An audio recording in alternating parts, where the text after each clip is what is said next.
코로나19 신규 확진자가 1,241명으로 역대 최다를 기록한 가운데 이미 집단 감염이 확인된 서울 동부구치소에서 300명 가까운 추가 확진자가 나왔습니다. 이른바 산밀 환경 탓에 감염이 급속도로 퍼졌습니다. 집합금지 대상인 한 다단계 업체가 좁은 사무실에서 영업을 계속하고 있는 현장을 포착했습니다. 해당 업체는 5달 전에도 적발됐던 곳인데 마스크 착용 등 기본 방역 수칙은 여전히 지키지 않고 있었습니다. 윤석열 검찰총장이 징계 효력을 멈춰달라며 낸 집행정지 신청을 법원이 받아들이면서 윤 총장은 사실상 임기 만료까지 자리를 지키게 됐습니다. 문재인 대통령은 법원 결정을 존중한다며 혼란을 초래한 것에 대해 국민께 사과한다고 밝혔습니다. 코로나19로 올해는 성탄 미사도 인터넷과 방송을 통해 비대면으로 진행됐습니다. 영수정 추기경은 소외당하는 이웃을 먼저 생각하자고 호소했습니다. 영국과 유럽연합이 브렉시트 이후의 관계를 규정하는 미래관계 협상을 타결하고 완전히 결별하게 됐습니다. 내년 1월부터 양측 간 이동의 자유는 사라지고 관세와 규제 국경이 생깁니다.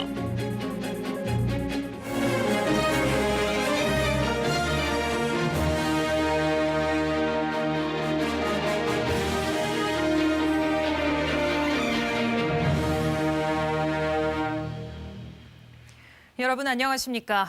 이 성탄 연휴 어떻게 보내셨는지요? 외식, 또 여행 이런 많은 계획들을 취소하고 집에 머무는 분들이 적지 않으시죠? 마음은 모으고 몸은 떨어져 있어야 하는 시기, 나와 내 이웃을 지키는 시간이기도 합니다. 오늘 9시 뉴스는 코로나19 상황부터 봅니다. 신규 확진자 하루 새 1,241명 늘었습니다. 최근 1,000명 안팎을 기록하다가 1,200명대까지 오른 건데 국내 환자 발생 이후 최대치입니다. 서울 동부구치소에서 300명 가까이 확진된 영향이 가장 큽니다. 종교시설, 또 병원과 요양시설 등 기존 집단 감염 사례에서도 확진자가 늘어났습니다. 정부는 민간 병원의 병상 확보를 독려하기 위해서 치료 병상의 최저 단가를 보장하고 또 부대 사업의 손실도 보상해주기로 했습니다. 한편 미국 등에선 접종이 시작된 백신이 오늘 처음으로 국내에 반입됐습니다. 주한 미군을 위한 초기 보급 물량입니다. 이렇게 확진자가 계속 늘고 있는 가운데 특히 서울 동부구치소 같은 수용시설은 밀집 또 밀폐된 환경이어서 더 문제입니다. 여기에 출퇴근하는 직원은 물론 주변 검찰과 법원 등에서 일하는 사람들과도 교류가 있어서 구치소 밖으로의 감염 확산도 우려되는데요. 서울 동부구치소 상황 먼저 황정호 기자가 보도합니다. 서울 동부구치소에서 처음 코로나19 확진자가 나온 건 지난달 27일입니다.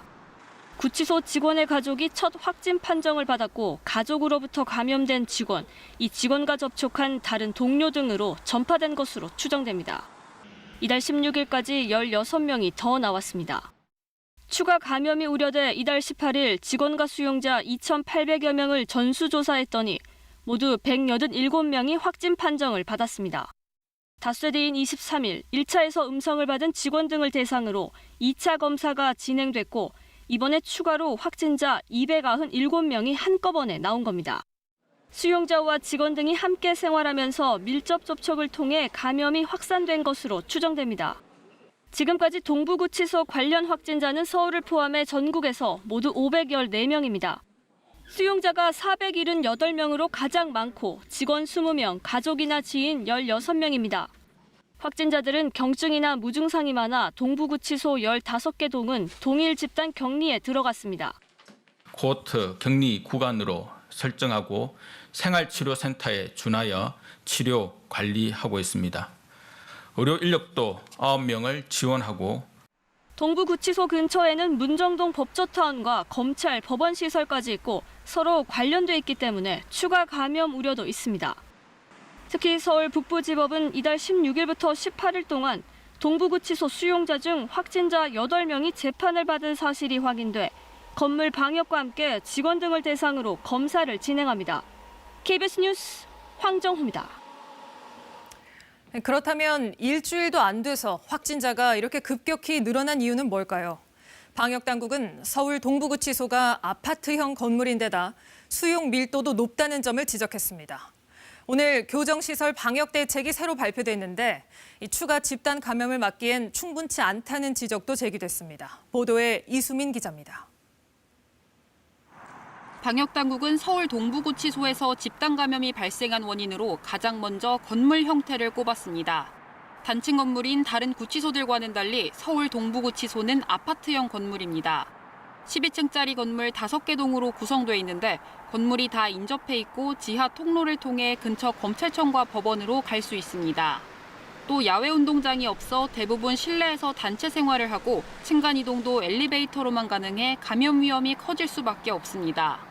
높은 수용 밀도도 원인으로 지적됐습니다. 독방보다는 좁은 방에 여러 명이 함께 생활하는 경우가 많습니다. 또 정원은 2,000명 정도인데 실제 수용 인원은 2,400명을 넘어 밀집도가 높았습니다. 추가로 집단 감염 위험이 높아지면서 방역당국은 추가 대책을 내놨습니다. 먼저 전국 50개 모든 교정시설의 신입 수용자는 진단검사를 받아야 합니다. 확진자가 1명이라도 발생하면 해당 시설에 대해 전수검사도 하기로 했습니다. 또 신입 수용자 격리 기간도 2주에서 3주로 연장되고 격리 해제 전 음성이 확인돼야 기존 수용자와 함께 지낼 수 있습니다. 재소자들이 계속해서 신규로 들어오기 때문에 안전한 부분들을 확인한 다음에 일반 재소자들하고 기존에 있는 재소자들하고 같이 생활하게끔 한다라는 그런 취지로. 하지만 이 대책만으로는 충분치 않다는 지적이 나옵니다. 밀집, 밀폐, 밀접 환경을 해소하기 힘들기 때문입니다. 확진자하고 접촉한 사람들, 밀접 접촉자를 나누는 것도 쉽지도 않을 거고 또 나머지 그렇게 격리를 해야 되는 상황에서도 밀접 접촉자들 같은 경우는 기본적으로는 다 1인 격리를 해야 되는데 이게 가능할까요? 법무부와 방역당국은 집단 감염 규모가 커질 경우 확진자들을 외부 생활치료센터 등으로 옮기는 방안도 검토 중입니다. KBS 뉴스 이수민입니다.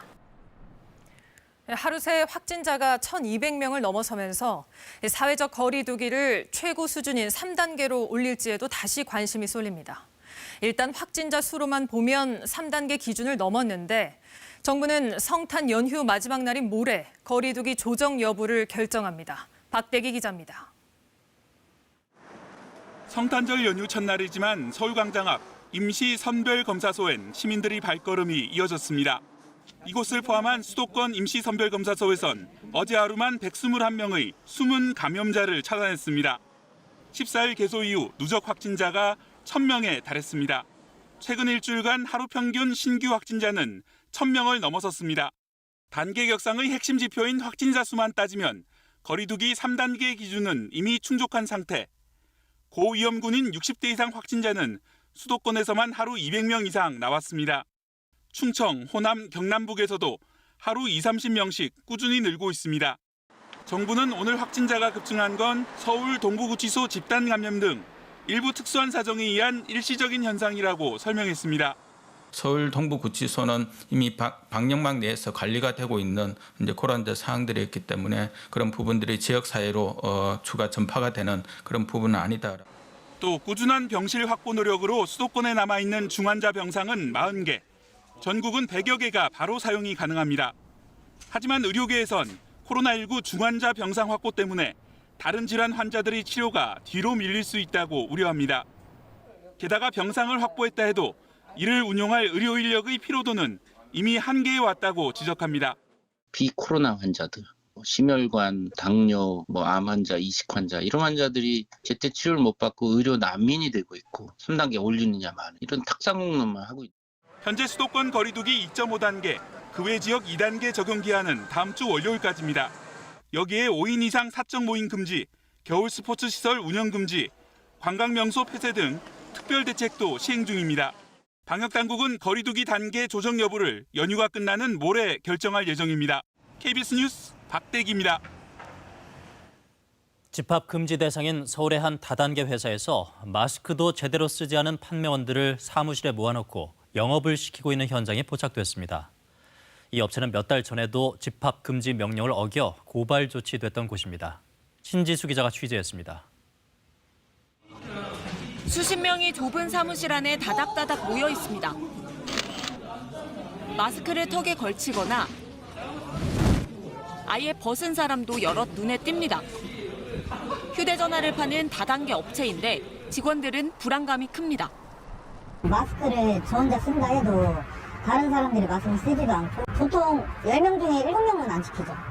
주로 온라인 영업을 하는데도 회사는 굳이 사무실 출근을 강요하는가 하면 의심 증상이 있다는 직원의 말도 무시했다고 합니다. 출근 안 한다고 말을 하게 되면은 퇴사를 해라. 이런 식으로 얘기가 나오더라고요. 감기 기운이 있다고 해도 일단 나오라고 하니까 무조건. 앞서 서울시는 다단계 등 특수 판매업에 대해 집합 금지 명령을 내렸습니다. 하지만 단속을 하더라도 별 효과는 없습니다. 외부에서 신고를 받아서 경찰이 온 적도 있고요. 뒤에 또 다른 문이 있단 말이에요. 회사 안에 있는 인원들 다 나갔다가 다시 들어왔어요. 직접 사무실을 찾아가 봤습니다.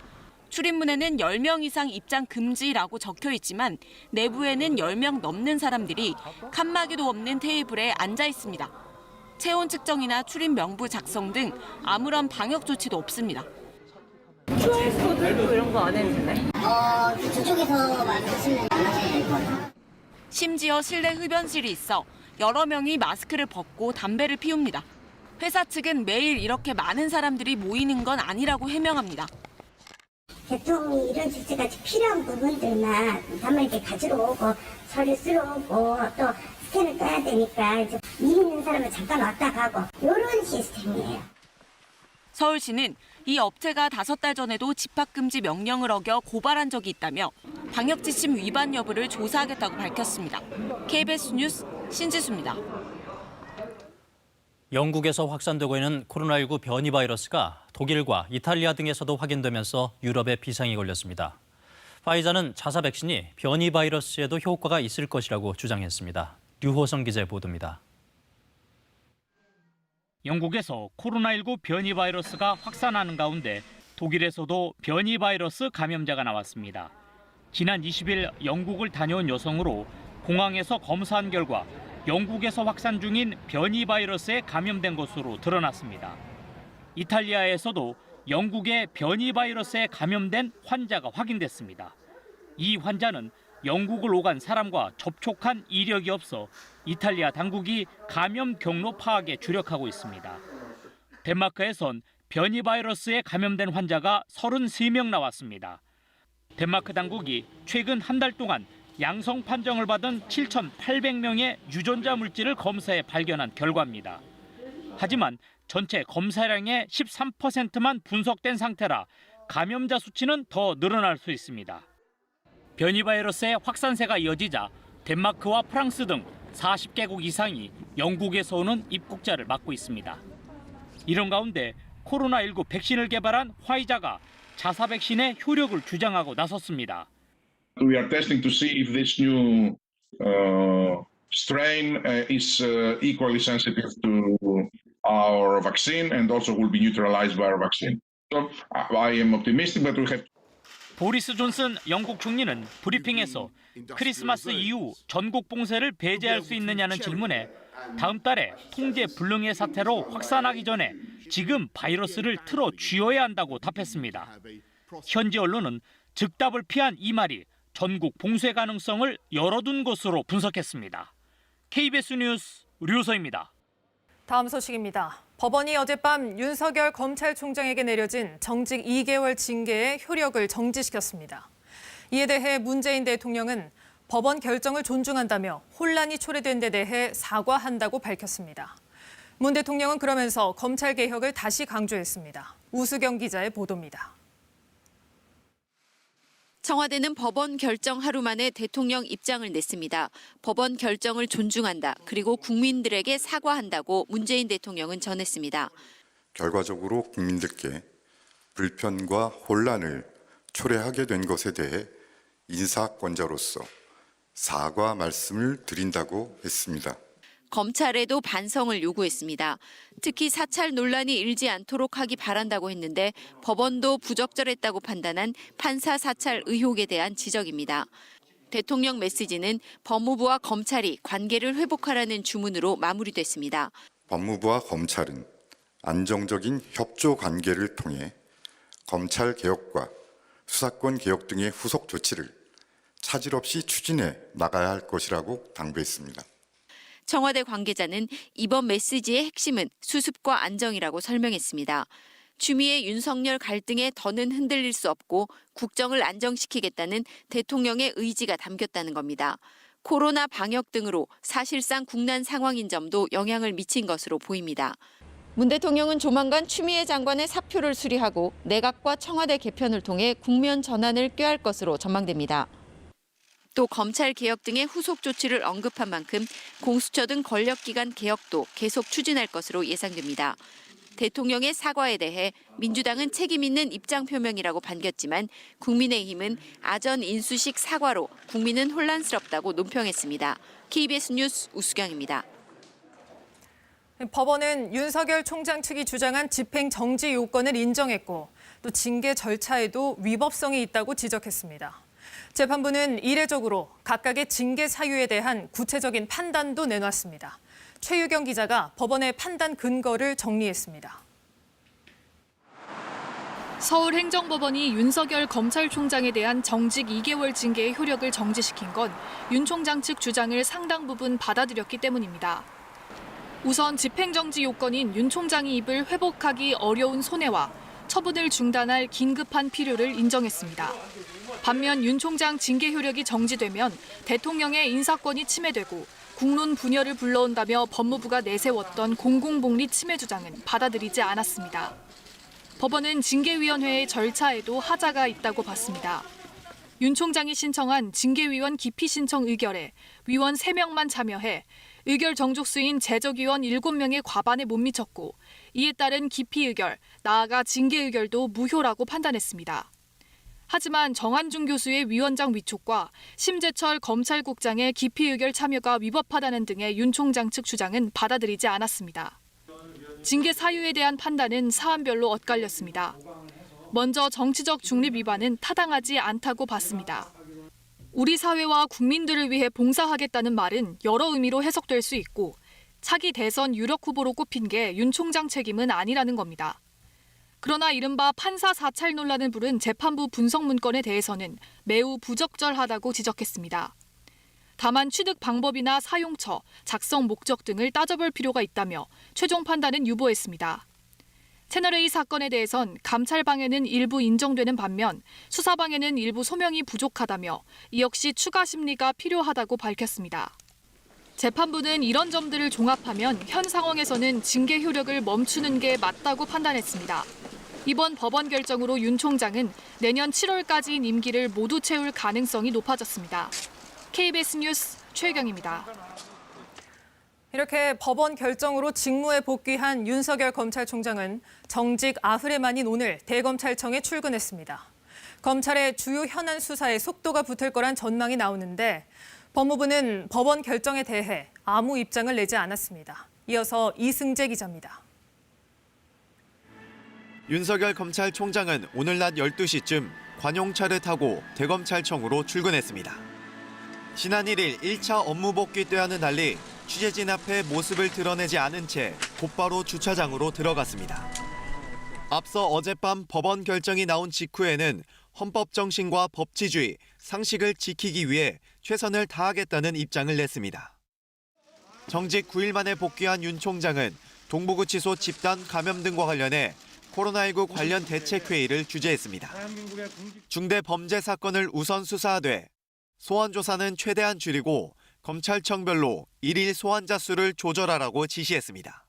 또한 조사는 물론 변호인 접견도 온라인 방식을 적극 활용하라고 당부했습니다. 윤 총장은 휴일인 내일도 출근해 그동안 밀린 업무 보고를 받고 다음 달 시행되는 수사권 조정에 대해 참모들과 논의할 예정입니다. 월성 원전 수사 등 주요 현안 수사에 대한 보고는 아직 받지 못한 걸로 전해졌습니다. 하지만 윤 총장 복귀로 관련 수사가 탄력을 받을 거란 전망이 나옵니다. 윤 총장 측은 이번 징계 효력 정지 신문 과정에서 정직이 이어질 경우 원전 수사 등에 차질이 우려된다고 주장하기도 했습니다.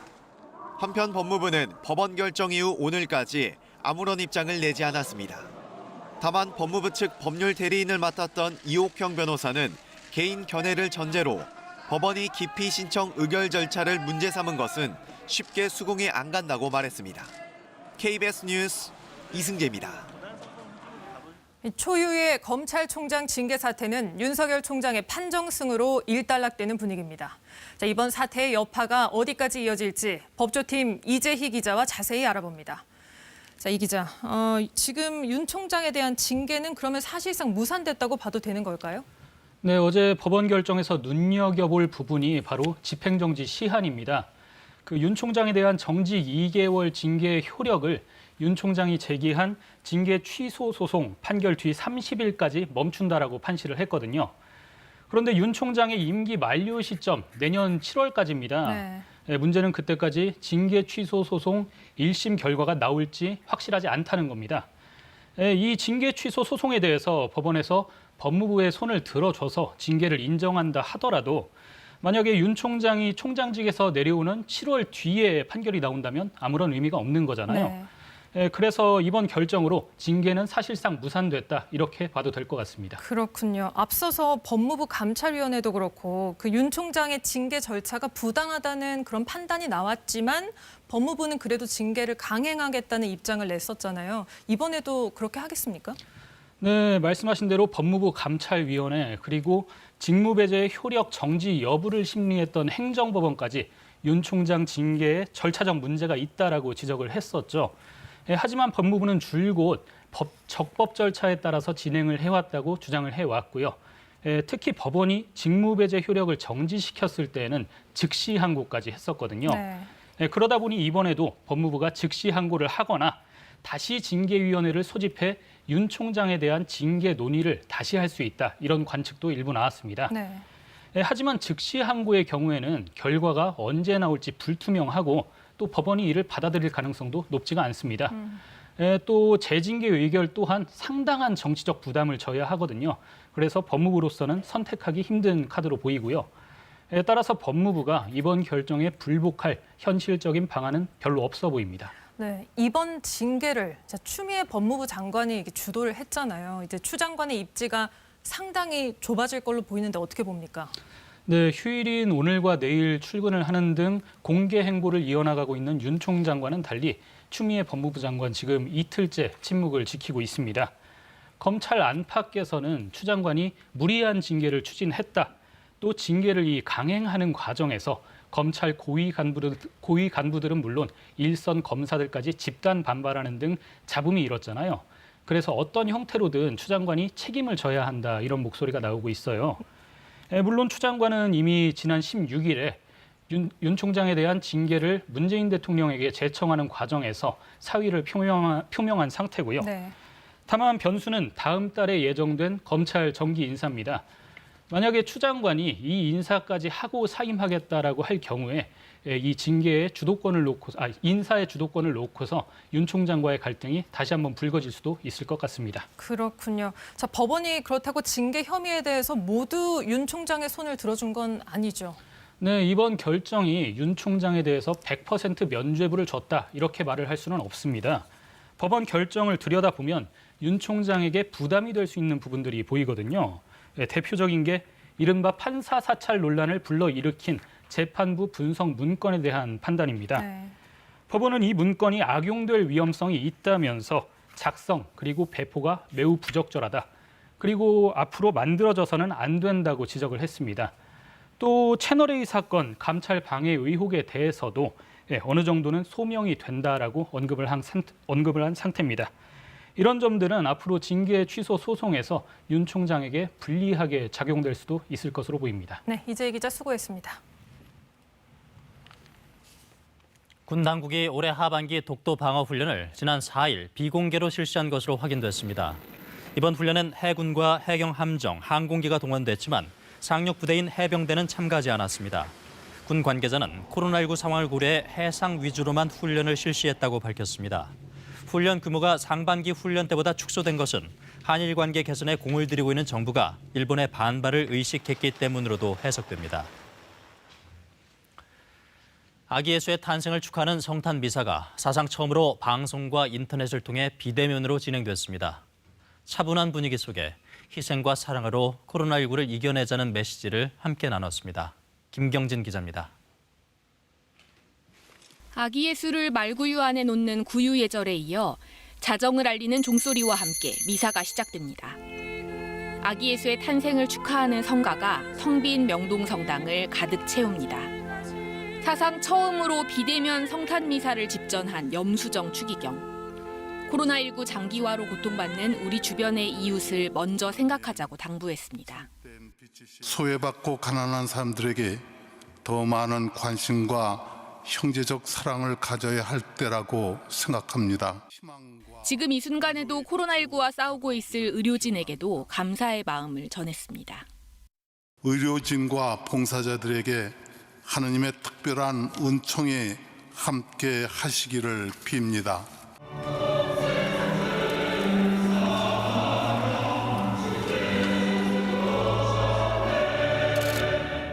성가대가 모일 수 없는 지금, 지난해 성탄절에 녹화한 영상으로 성가를 대신합니다. 문이 굳게 닫히고 텅 빈 교회. 전국 각지의 신도들은 각자의 집에서 화면 앞에 앉아 성탄 예배를 같이 받습니다. 몸은 떨어져 있어도 마음은 함께합니다. 우리 자신들의 부족했던 모습을 돌아보고 반성하며 이제는 우리가 세상에 나아가 빛과 소금 역할을 감당하고 명동성당 등 도심 곳곳엔 성탄절을 축하하는 인파는 사라지고 대부분 외출을 자제한 채 차분한 분위기 속에서 하루를 보냈습니다. 아기 예수가 오신 날, 코로나19가 하루빨리 종식되길 기원하면서 세상 가장 낮은 곳으로 오신 예수의 희생과 사랑의 의미를 함께 되새겼습니다. KBS 뉴스 김경진입니다. 영국과 유럽연합이 브렉시트 이후의 무역협정을 포함한 미래관계 협상을 타결하면서 완전한 결별에 이르게 됐습니다. 이에 따라 앞으로 무엇이 달라지게 되는지 알아보겠습니다. 베를린 유광석 특파원, 양측의 공방이 치열했는데 성탄 전야의 합의를 이뤘군요. 네, 영국과 유럽연합의 미래관계 협상 타결은 연말까지인 타결 시한을 일주일 앞두고 극적으로 이뤄졌습니다. 이로써 영국은 2016년 6월 국민투표에서 브렉시트를 결정한 지 4년 반 만에 EU를 완전히 떠나게 됐습니다. 또 영국은 1973년 유럽연합 전신인 유럽경제공동체에 가입한 이후 지속돼온 47년간의 동행을 마치게 됐습니다. 협상 타결 이후 영국은 완전한 정치적, 경제적 독립성을 회복하게 됐다고 반겼고 유럽연합도 양측 모두의 적절하고 책임 있는 합의라고 평가했습니다. We will be your friend, your ally, your supporter, and indeed, never let it be forgotten, your number one market. The United Kingdom is a third country, but it remains a trusted partner. We are long-standing allies. 그럼 당장 다음 달부터 양측 관계에 어떤 변화가 있을까요? 먼저 이동의 자유가 없어집니다. 영국인들이 이전처럼 EU 회원국에서 일하고 공부하고 사업할 권리가 사라진다는 뜻입니다. EU에서 90일 넘게 체류하려면 비자를 받아야 합니다. 마찬가지로 EU 회원국 국민들의 영국 내 자유로운 이동도 끝납니다. 상품 교역 측면에서는 지금처럼 무관세, 무쿼터 원칙이 유지됩니다. 즉 양측 간 교역이 관세 없이 이루어지고 무관세가 적용되는 상품의 수량에도 제한이 없는 무쿼터가 지속됩니다. 하지만 상품이 국경을 넘을 때 기존 완전 단일 시장 때와는 달리 원산지 등을 확인하는 통관 검역 절차가 시행되는 만큼 초기 혼란이 예상됩니다. 막판까지 협상의 장애물이었던 어업 문제는 영국 수역 내 유럽연합 어획량 쿼터를 앞으로 5년 6개월에 걸쳐 현재보다 25% 삭감하기로 했습니다. 당초 영국은 3년에 걸쳐 최대 80%까지 줄이자고 주장했지만 타협이 이루어졌습니다. 또 영국이 EU 규제 체계를 벗어난 뒤에도 자국 기업에 막대한 국가 보조금을 지급하지 못하도록 하는 공정 경쟁 환경 원칙에도 합의했습니다. 영국이 강세를 보이는 금융 서비스나 외교, 방위 협력은 이번 합의에 포함되지 않았습니다.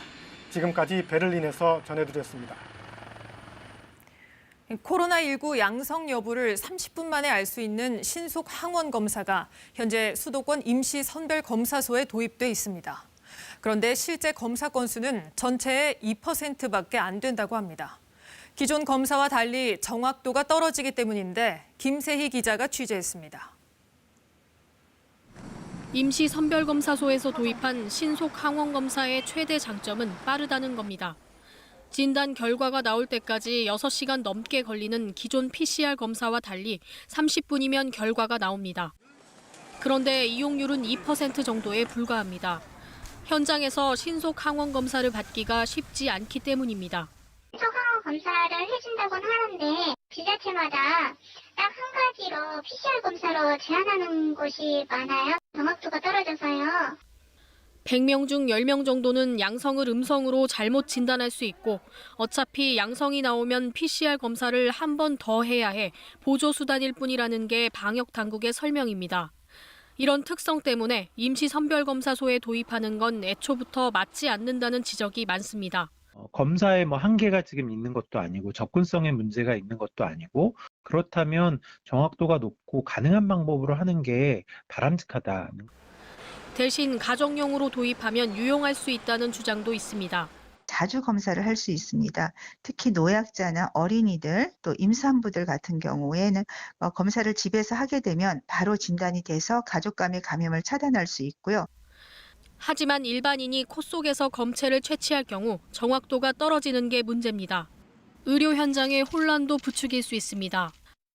위음성인데 본인이 그냥 음성이라고 생각해서 방역의 조치를 더 충분하게 하지 않고 누군가에게 전파시킬 가능성이 오히려 더 있는 거죠. 따라서 임시선별검사소보다는 당장은 수술을 앞두고 긴급 진단이 필요한 응급실이나 PCR 검사가 힘든 곳부터 제한적으로 시행하자는 게 전문가들의 의견입니다. KBS 뉴스 김세희입니다. 코로나19 확산 이후 서울시는 가스 점검원들의 가정 방문 점검을 중단해달라고 가스 공급 업체에 요청했습니다. 그런데 지금도 여전히 방문 점검을 강요받는 점검원들이 있다고 합니다. 이 실적 압박 때문이라는데 자세한 내용 박찬 기자가 취재했습니다. 4,200여 세대의 가스 점검을 담당하는 전모 씨. 안녕하세요. 가스 안전점검이요. 오늘도 방문 점검에 나섰지만 코로나19 확산 이후론 마음 한구석 불안감이 가시질 않습니다.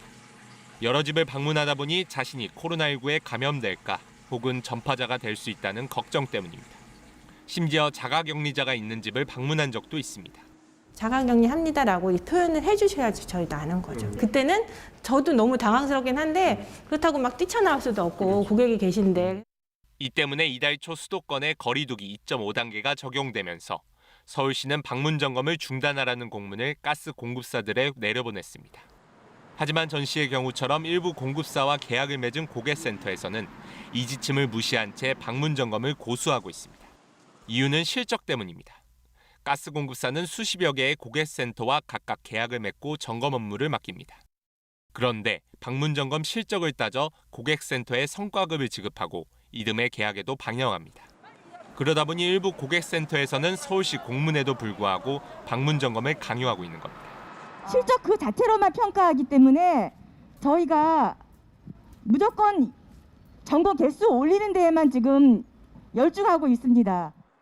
방문 점검에 내몰린 가스 점검원들은 현장 조사가 필요하다고 말합니다.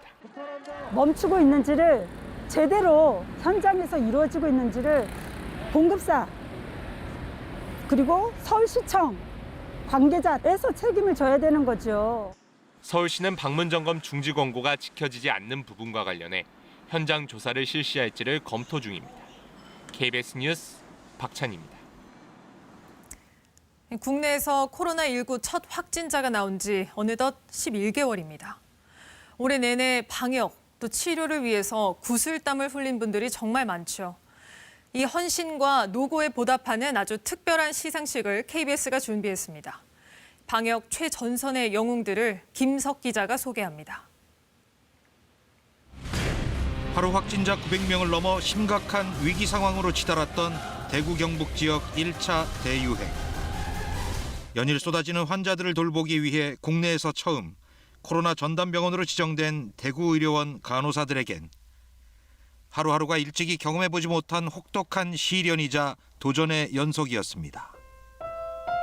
병실에서 쪽잠을 자고 하루 20시간씩 환자를 돌보면서도 단 한 명도 그만두는 이 없이 가장 힘든 시기를 함께 꿋꿋이 이겨냈습니다. 처음에는 몸이 너무 힘들어서 아파서 밤에 잠을 잘 못 잤어요. 우리 딸이 되게 무뚝뚝한데 그때 코로나 때는 전화로 사랑한다는 얘기를 자주 해주더라고요. 그런 힘으로 이제 견뎠죠. 병원에서 의료진이 코로나19와 사투를 벌이는 동안 환자들을 싣고 병원으로 달려가는 건 현장 구급대원들 몫이었습니다. 언제 감염될지 모르는 심각한 유행 상황에도 코로나 전담 구급팀에 자원한 우영인 대원. 자신의 선택을 한 번도 후회해 본 적이 없습니다. 엄마가 굳이 하지 않아도 되는 일이지만 그래도 내가 하고 싶다 해도 되겠느냐 하니까 큰애는 당연히 엄마가 해야지라고 하더라고요. 해외에서 들어오는 확진자를 한 명이라도 더 가려내기 위해 쉴 새 없이 공항 입국장을 누비고 서울에서 세종으로, 다시 세종에서 서울로 먼 길을 마다 않고 달려가 정부 브리핑과 뉴스를 수어로 옮겼습니다. 묵묵히 현장을 지킨 이들의 남모를 땀과 눈물, 그리고 헌신. KBS가 그 고마운 분들을 만나러 가는 아주 특별한 시상식을 선사합니다. 지금도 코로나 방역과 치료의 최전선에서 굵은 땀방울을 흘리는 당신.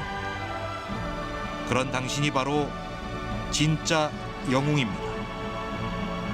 KBS 뉴스 김석입니다. 코로나19 변이 바이러스가 등장한 영국 상황입니다. 사재기 때문에 마트 판매대가 텅 비었습니다. 코로나19가 시작된 올해 초 미국 등에서도 비슷한 광경이 눈에 띄었습니다. 자, 그럼 우리는 어땠을까요? 신천지 관련 확진자가 증가하던 당시 대구에서의 반짝 사재기를 제외하면 매대가 비는 일은 없었습니다. 자, 그렇다면 사재기의 기준은 뭘까요?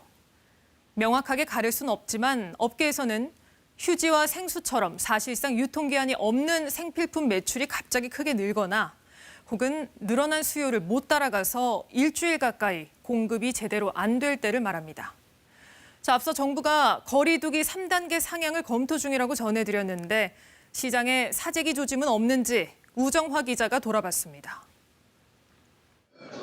요즘 대형마트를 가면 생필품 판매대가 가장 붐빕니다. 특히 거리두기 3단계 강화에 대한 얘기가 나오면서 일부 소비자들은 평소보다 조금씩 더 지갑을 열고 있습니다. 시기가 시기니만큼 좀 준비를 좀 해야 되겠다. 좀 불안하잖아요. 시민 입장에서는. 그래서 오늘 장을 보러 나왔는데 좀 더 많이 담고 있어요. 실제로 지난 주말 대형마트 매출은 2주 전보다 평균 10에서 20% 늘었습니다. 생필품인 휴지와 생수, 라면이 평소보다 더 많이 팔린 영향이 큽니다. 하지만 이런 소비 흐름을 사재기 조짐으로 보긴 어렵습니다. 생필품들이 갑자기 한꺼번에 동나지도 않았고 팔린 만큼 물건이 금세 채워지고 있기 때문입니다. 유통업계는 충분한 양의 재고도 이미 확보하고 있습니다. 기본적으로 물량이 좀 부족하거나 쓰시는 그런 현상을 보여야 사재기라고 할 수 있는데요. 실제로 매장에는 재고가 충분히 원활히 공급이 되고 있는 상황입니다.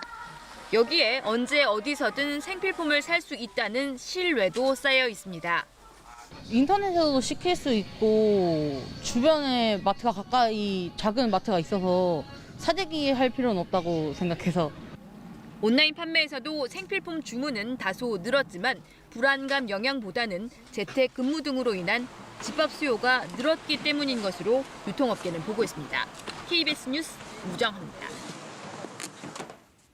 환자가 마취된 상태에서 수술 의사가 바뀌는 이른바 유령 수술부터 편도 제거 수술을 받던 5살 아이가 숨지는 일까지 이런 의료 사고들을 막자며 추진되어 온 제도가 이른바 환자 보호 3법입니다.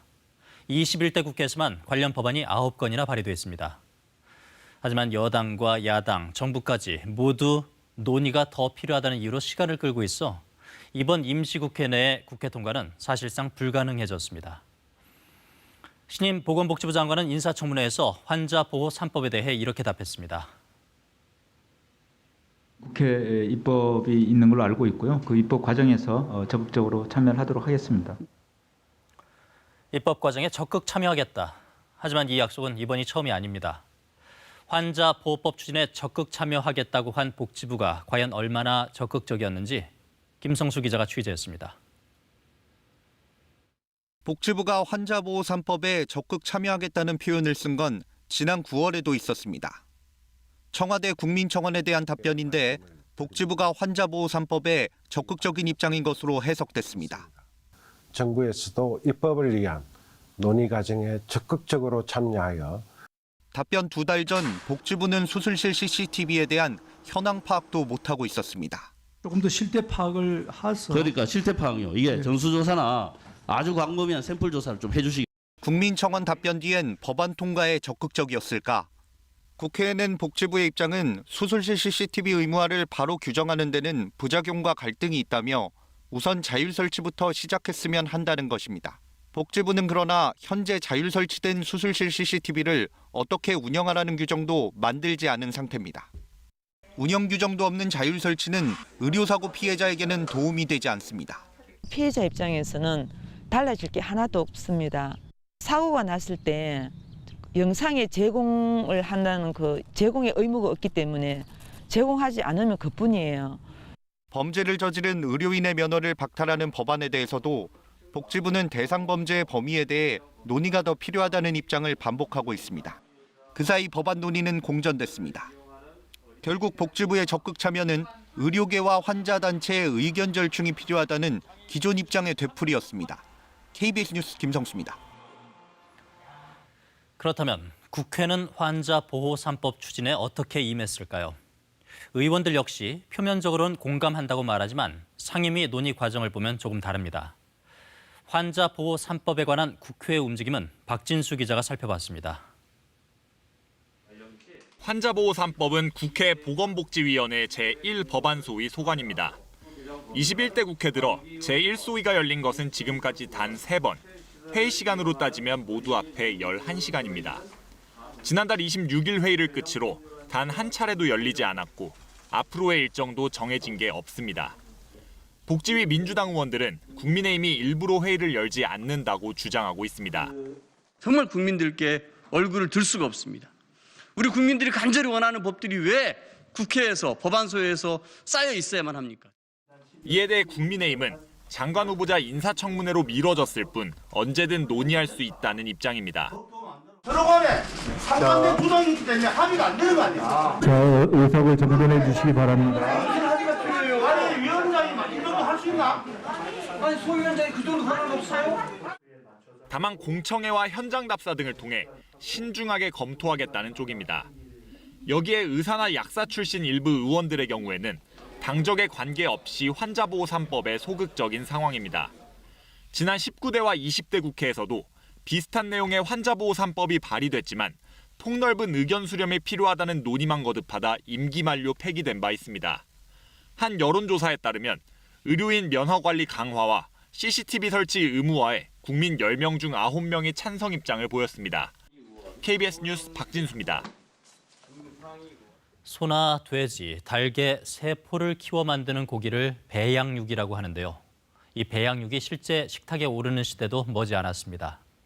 성분은 똑같은 고기인데 맛은 어떨지 KBS 기자가 시식도 하고 고기가 배양되는 과정도 살펴봤습니다. 오규정 기자입니다. 싱가포르의 한 고급 레스토랑. 손님들이 특별한 고기를 맛봅니다. 언뜻 평범한 치킨 너겟처럼 보이지만 배양육으로 만든 요리입니다. 싱가포르 정부가 세계 최초로 배양육 판매를 허가하면서 메뉴로 등장한 겁니다. 국내의 한 바이오 스타트업. 이곳에서도 배양육 연구가 한창입니다. 동물의 근육세포를 채취해 배양 접시에 붙인 뒤 영양분이 담긴 배양액을 공급해주면 세포가 증식하면서 고기가 되는 겁니다.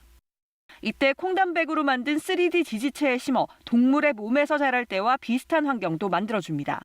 세포가 들어가서 일정한 조직으로 만드는 그런 이제 원천 기술을 가지고 있었습니다. 기존 재료에서 식물성 단백질로 바꿔서 이제 저비용으로 이제 대량 생산할 수 있는 그런 장점을 가지고 이렇게 만들어진 배양육들입니다.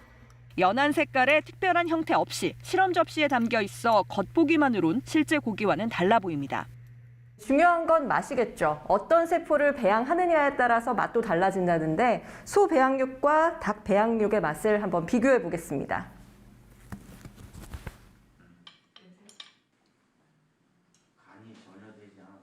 완벽하게 같진 않지만 각각 소고기와 닭고기의 풍미가 느껴집니다.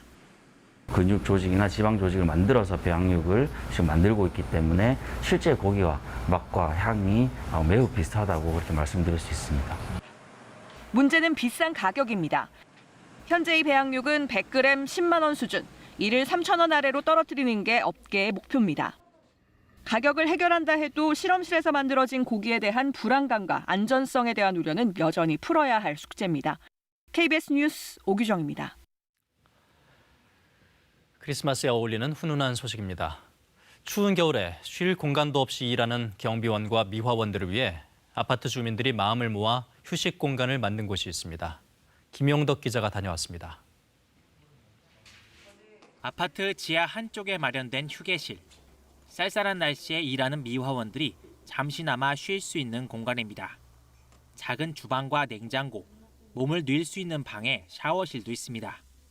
땀 흘리고 하면 잠깐이라도 그렇게 할 수 있으니까 힘들어도 거기에 들어오면 기분 좋고 웃을 수 있고 그러니까 기분이 좋더라고요. 이렇게 해주시니까 감사합니다. 원래 이곳은 재활용 품장. 쉴 곳이 없던 경비 미화 근로자들이 맨바닥에 장판을 깔고 써왔습니다. 냉난방 시설도 없어서 여름과 겨울엔 편히 쉴 수도 없었습니다.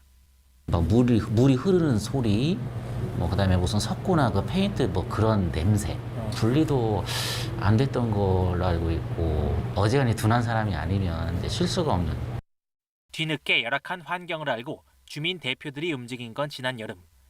일일이 연락해 주민 동의를 받았고 2년간 모은 각종 수당 등 적립금으로 리모델링 비용 1,500만 원을 마련했습니다. 코로나 때문에 많이 힘드신데 잠깐 쉬시는 공간인데 이 쉬는 공간도 가끔 이제 조금 식사도 하시고 이러시고 근데 이런 공간이 좀 그래도 편안하게 해야 또 다시 힘을 내시고 그렇게 하실 수 있을 거라. 근로자들과 상생 협약도 맺었습니다.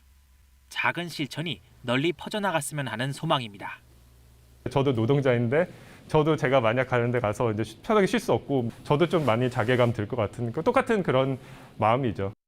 KBS 뉴스 김용덕입니다.